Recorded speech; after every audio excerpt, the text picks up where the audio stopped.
नमस्कार। फेरि पनि यहाँहरू समक्ष एउटा कविता लिएर आएको छु।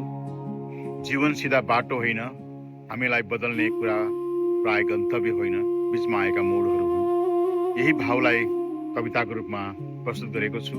मनका मोडहरू जीवनमा सबैभन्दा धेरै सम्झना गन्तव्यले दिँदैन, बाटोले दिन्छ, अझ भनौँ बाटोहरूका मोडहरूले। आज पनि लामो यात्रा गर्दा अचानक कुनै मोड देखेपछि ब्रेकभन्दा पहिले सम्झना लाग्छ, किनकि मेरो जीवन पनि यस्तै एउटा मोडमै कता कता फेरिएको थियो। सानो हुँदा मलाई लाग्थ्यो संसार हाम्रो गाउँ जत्तिकै सानो छ। बुवाको काँध, आमाको काख, आँगनको धुलो र विद्यालय जाने बाटो, यति नै जीवन थियो।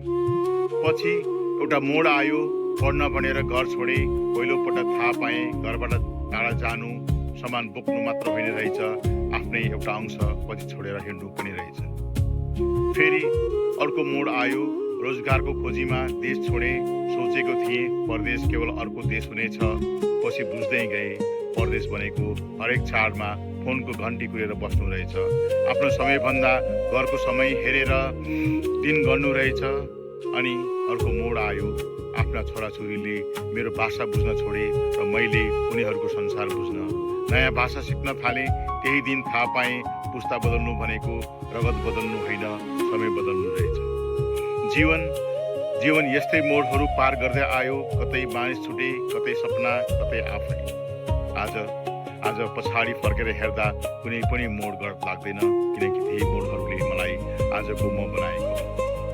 अब बुझ्छु, जीवनको सबैभन्दा ठुलो यात्रा एउटा ठाउँबाट अर्को ठाउँसम्म पुग्नु होइन, एउटा मनबाट अर्को मनसम्म पुग्नु रहेछ।